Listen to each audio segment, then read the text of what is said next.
The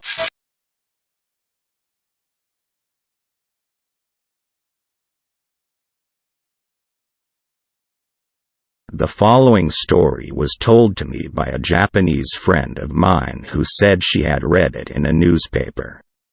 I haven't actually seen the newspaper, so I don't know whether it actually happened or not.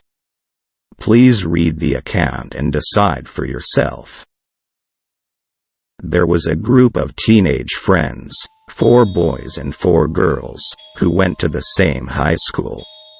One night, they were having a small party in the house of one of the boys. It was after midnight and the talk soon turned to scary stories. The friends wanted to test their courage by going to a haunted location. They thought it would be fun to scare themselves by exploring a creepy place in the dark. For years, they had heard stories about an old abandoned school that lay on the outskirts of town. Everyone said it was haunted. None of the teenagers actually believed in ghosts, but they wanted to scare themselves, and it seemed like the old abandoned school was the easiest place to explore. One of the girls had a car, so they drove out to the old schoolhouse and parked outside the grounds. The 8 friends decided that they would explore the school in pairs. The plan was for each pair to walk around the school anti-clockwise. It would take about 10 minutes to circumnavigate the school. The first pair would start off, and when they returned, they would tell the others what they had seen. Then, it would be the turn of the second pair to walk around the school. The first pair, a boy and a girl, set off as the remaining 6 teenagers waited by the car. After a while, they began to grow impatient. It had been more than 20 minutes, and their friends had still not returned. After 30 minutes had passed since the first pair left, the others got tired of waiting. The next boy and girl decided to walk around the school and look for their friends. The others waited and waited, but the second pair failed to come back. The remaining teenagers couldn't understand what was happening. They began to wonder if their friends were playing a joke on them. It had been almost an hour since the first pair had left.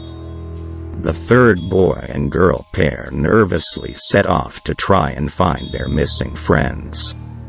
They never returned.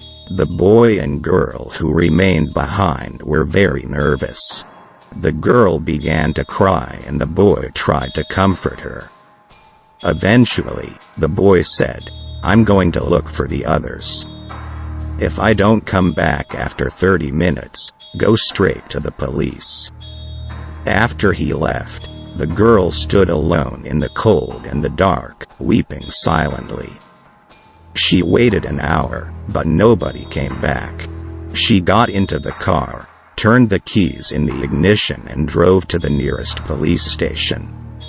4 police officers accompanied the girl back to the school, and, as dawn began to break, they launched a search for the 7 missing teenagers. At first, they couldn't find any sign of them on the school grounds, but then they discovered that the side door of the old, disused school gym was standing open. The police went inside, but it was empty. There was an eerie silence in the air. It was when they looked inside the toilet in the gym that they finally found the missing 7. They were all hanging from the ceiling by their necks. The police questioned the surviving girl, and she swore that she had been telling the truth.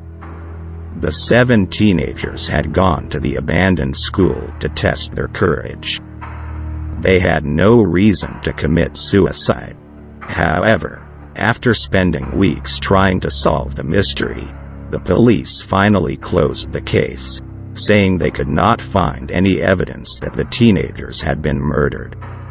In the end, the incident was explained away as a case of mass hysteria. The police claimed that the 7 teenagers must have been involved in some sort of suicide pact, To this day, nobody in that town will dare to venture out to the old abandoned school after nightfall. That's all my story today for the Red series. I'll meet you in the next video.